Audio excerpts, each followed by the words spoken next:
Podemos começar? Can we?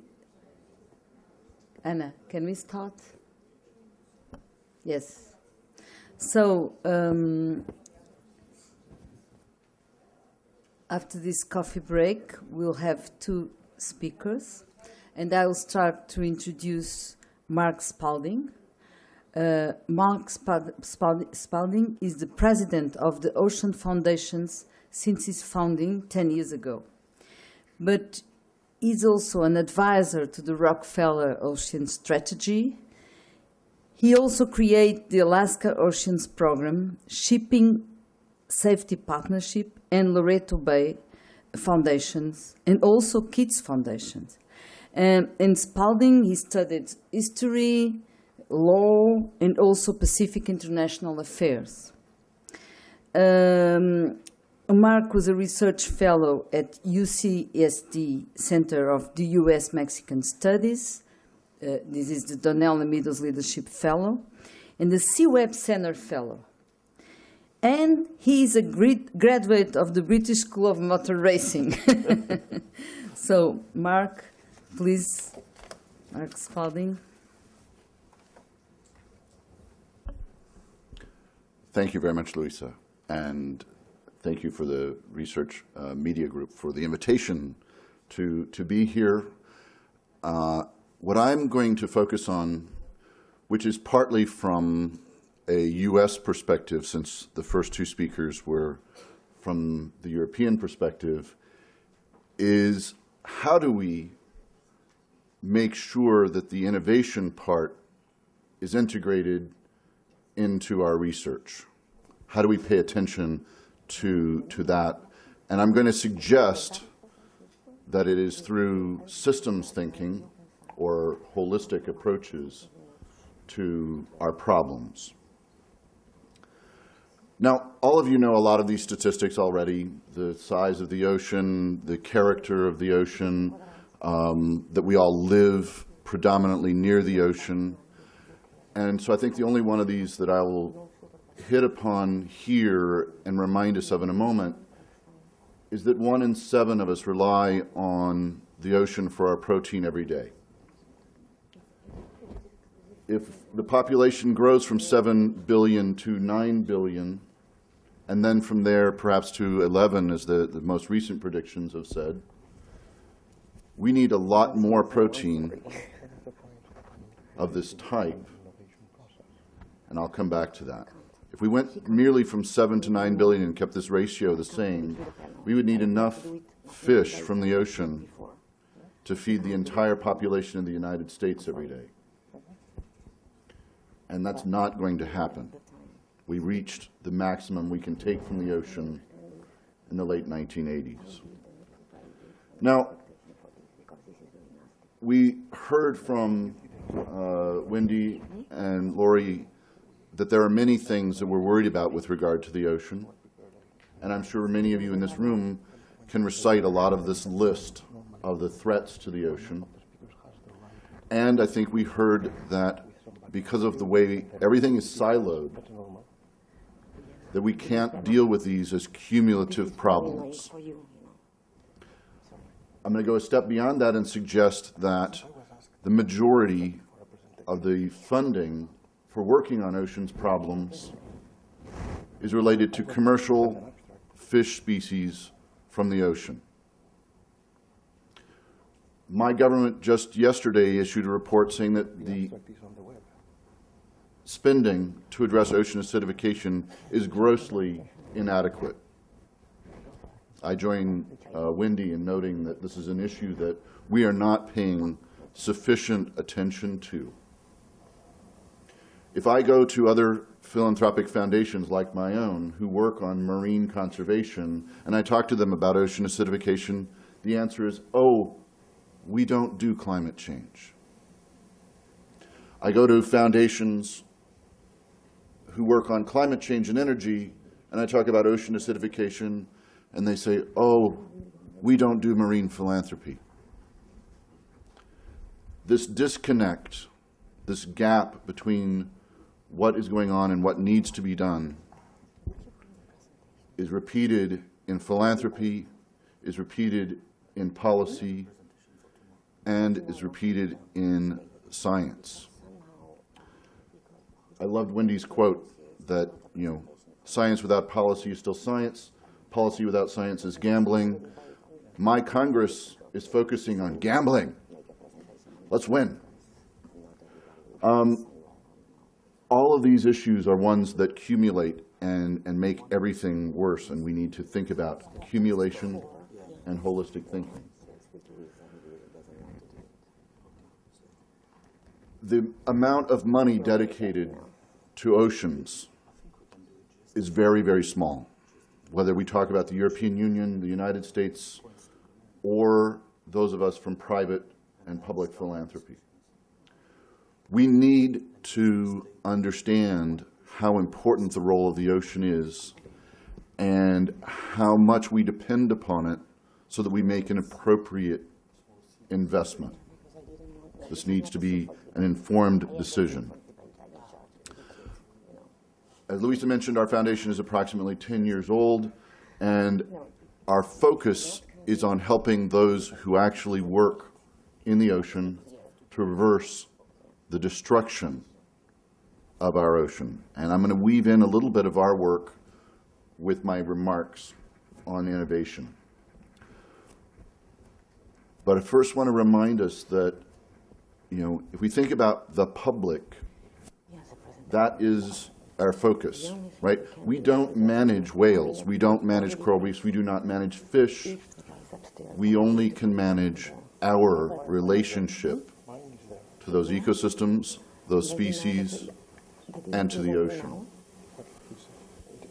We must figure out how to respond, whether it's ocean acidification or overfishing, in a way that is effective and makes a difference. We need to make sure that the ocean community, whether it's the IOC, Greenpeace, or other institutions, are actually focused, but not so focused that they are in a silo. Not so focused that they are missing the opportunities to collaborate, communicate, not replicate research that's already been done, right? I think this is one of the most effective things that has happened with ocean acidification, actually, is the Prince Albert Foundation, Prince Albert II Foundation of Monaco, has worked very, very hard to bring all of the scientists who work on ocean acidification together every 4 years to share what's going on, prevent duplication, prevent replication, and ensure the advancement of science. And so we have a dramatic advancement of science on ocean acidification in a very short period of time. Our work is divided between habitat protection, species protection, helping the NGO community and science community do a better job, and then something you heard about from the first two speakers, expand ocean literacy. But if you go back to what I said about philanthropy, the money for the work that we do and our grantees do is predominantly focused on commercial fish species from the ocean. So these other issues are diminishing. Wendy mentioned that the effort to focus on ocean literacy began in the United States. The Office of Education in our ocean agency has been eliminated. The funding for ocean literacy by our government has been eliminated.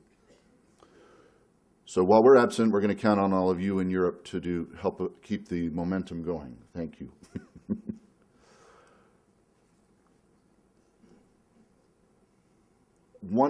If we have all these threats that accumulate and make our work very difficult, we also have a lot of issues that we're constantly dealing with, whether it is seabed mining, noise pollution in the ocean, carbon sequestration in the ocean. How do we deal with all of these issues and the policies behind them well informed by science and always understanding how all of the threats to the ocean accumulate. And again, I want to propose that that has to do with systems thinking and a holistic approach.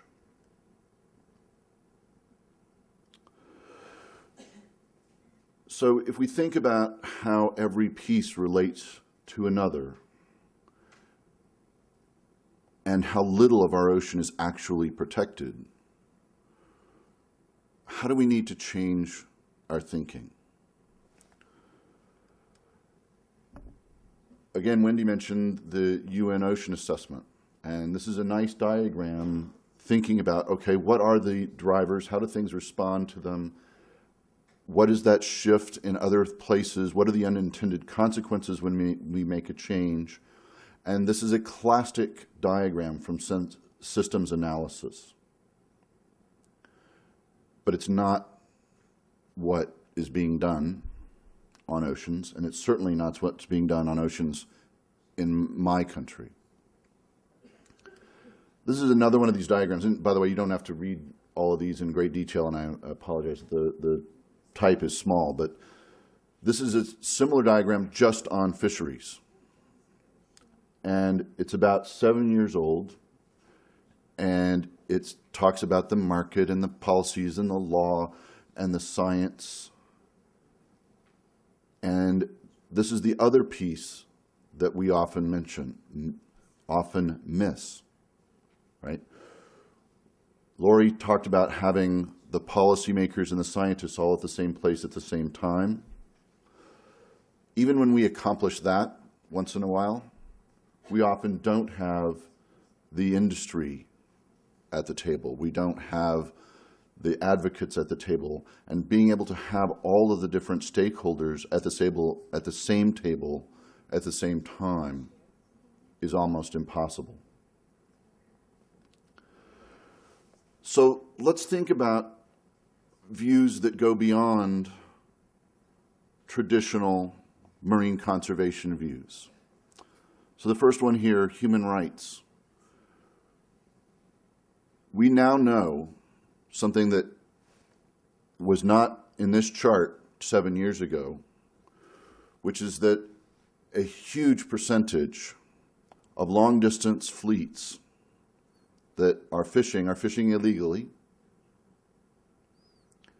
and many of them have crews that are not on those vessels voluntarily, don't get to return home. If they cause trouble, they're thrown overboard.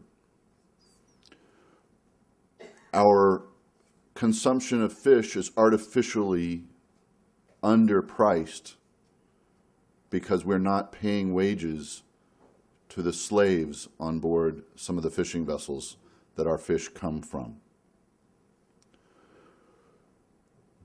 Ocean acidification is often spoken of in the context of carbon emissions and dealing with carbon emissions. But we also have to think about it in terms of security. If pteropods are the smallest calcifiers who are going to be fried by the change in the ocean's chemistry, we can have a collapsing of the food chain, a slow, over time collapsing of the food chain. But we have to ask questions. If we actually reduce the productivity of the ocean, we are creating a food security crisis. If we combine ocean acidification with overfishing and all the other things we have done to reduce the productivity of the ocean, we are creating a food security crisis. Let's think briefly about Somalia. The pirates in Somalia became pirates, but they were fishermen. They became pirates because they couldn't catch enough fish to survive, because central governments gave license to long-distance fishing fleets to vacuum up the fish in the waters of Somalia. There was a joke for a little while that the Somali pirates had the most effective enforcement of a marine protected area anywhere in the world. But this is a symptom, it's not a cause. How do we address how we manage fisheries and all these other things so that we're not creating that kind of Somali piracy, terrorism, migration that destabilizes governments and creates the fuel for the fire of terrorism? Underwater cultural heritage. This is another one where, shipwrecks, romantic, interesting, but they're also an environmental hazard. Just from the Second World War, there are 140 million barrels of oil on board ship underwater. Those ships are now 60 years old, and corrosion and the ocean's movement is creating the risk of leaks, and we need to at least be planning. And my government, for example, which has many of those ships, particularly in the Pacific theater, is not prepared, is not planning ahead. Travel and tourism. Most of us live on the coast. Most of us want to spend time on the coast. 80% of our tourism is focused on either beach or reef-related tourism. How do we make sure we do that right? How do we make sure we deal with fish correctly? How do we make sure that when we do have a protected area, it is really protected?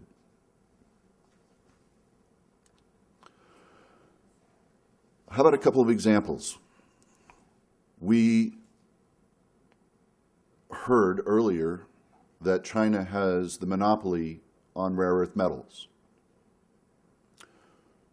Do we know that there are more rare earth metals in the sea floor, in the seabed? We have reason to believe there may be, certainly on a statistical basis if 70% of the planet is underwater. Can we do seabed mining safely? We, the global community, through the Convention on the Law of the Sea, have already decided that we are going to do seabed mining. There's not a policy debate, at least, regarding whether or not we are going to do seabed mining. The question is, are we going to do it well? Are we going to learn lessons from terrestrial mining? Are we going to learn lessons from environmental consequences of terrestrial mining? And can we even ask ourselves, from a holistic thought process, whether there are ways to do mining in the ocean that are safer and better for the planet than terrestrial mining? The answer may be no. The answer may be yes. But we have to at least ask the question if we need the right kinds of materials for our cell phones, our computers, our wind turbines, our other energy generation facilities, et cetera, et cetera, et cetera.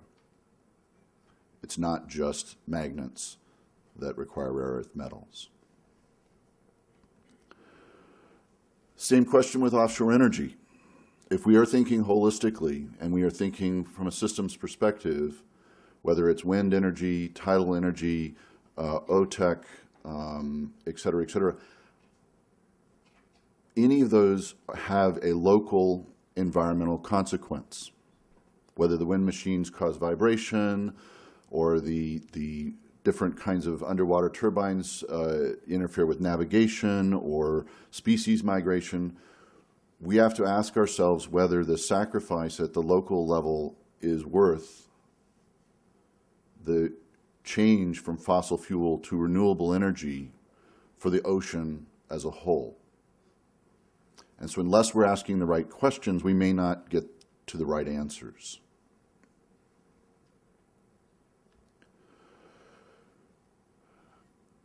If most of our expenditures as governments and private and public foundations is on commercial species of fish from the ocean, this may be the most important question that we have to ask. Humankind has zero positive results from harvesting wild animals for global commercial scale consumption. Whether it be our American bison or various other bird species, we run them to commercial extinction, certainly, if not actual extinction. And we're sequentially doing the same thing in the ocean. And in the late 1980s, we reached what I call peak fish, where we have not been able to catch more. We have barely been able to maintain our annual total tonnage of catch by going farther, spending more fuel, fishing down the food chain, as it's called. And we're not allowing the biomass of the ocean to recover. And we have very few countries and very few examples where the political will appears to be in place to do so. In the U.S., we amended our Fisheries Act to prevent overfishing. We then took 2 or 3 years to do the regulations, and then 2 or 3 years to begin to implement the regulations. And so we've only had about 3 years of effort to stop overfishing, meaning listen to the science rather than gambling that our policy is correct if we ignore the science. And what we see is some hints that this may work. Listen, having policy informed by science may be a good idea after all.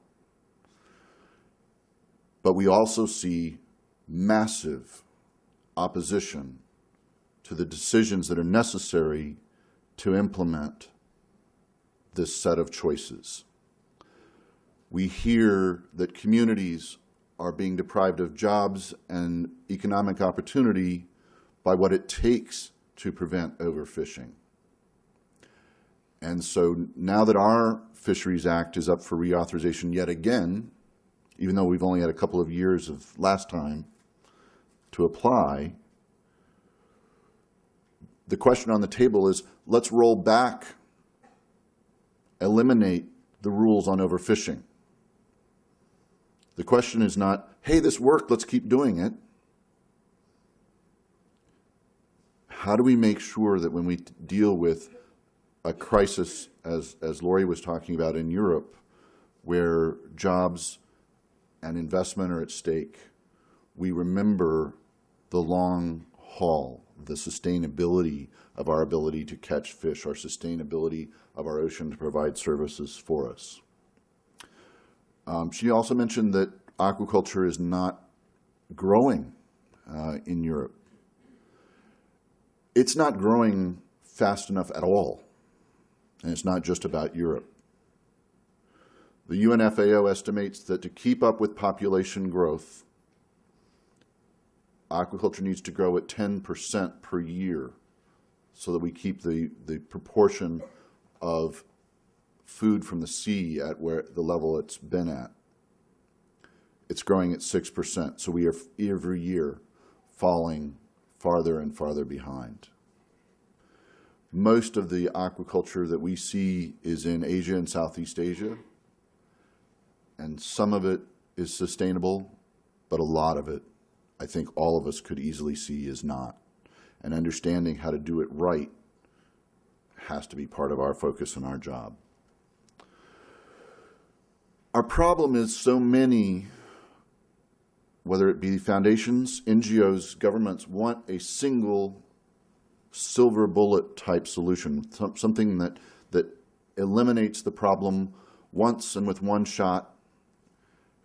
And I hope that by talking about the complexities of the threats, the complexities of the issues, and the need for systems and holistic thinking, it's pretty obvious that that's not going to work.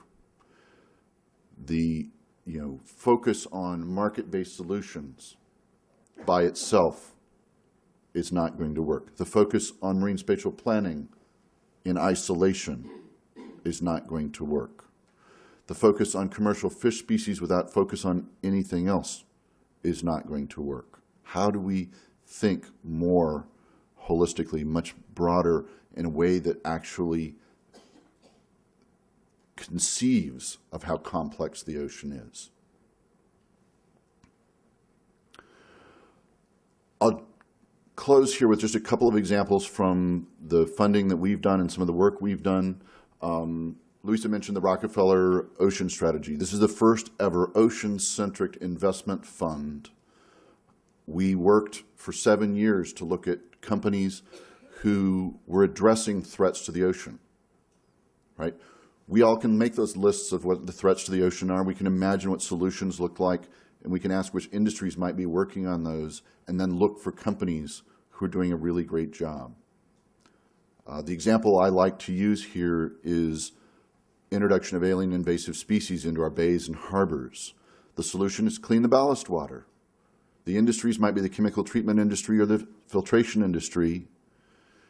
And after looking at many, many companies, we found one company in Switzerland that did filtration combined with UV light treatment to make sure that ballast water was clean. And so we now hold positions and have raised over $20 million to own stock in companies who are doing something good for the ocean. This is actually a really encouraging project, given how the statistics for the ocean look so negative, to feel that there are companies who see a profit in solving some of these problems. Seagrass Grow, we've been restoring seagrass meadows since 2008, and we've begun looking at how much carbon they take up, and we now have a methodology to be certified by the Verified Carbon Standards so that we can sell certified credits. We're working with an airline to understand their revenue model and what they benefit from natural resource services. We have worked with travel and tourism to try and find solutions, the Loreto and St. Kitts examples that were mentioned. And we are trying to figure out how to measure whether the work that's being done is effective or not. So in closing, how do we make sure when we ask our questions that we're thinking broadly enough, right?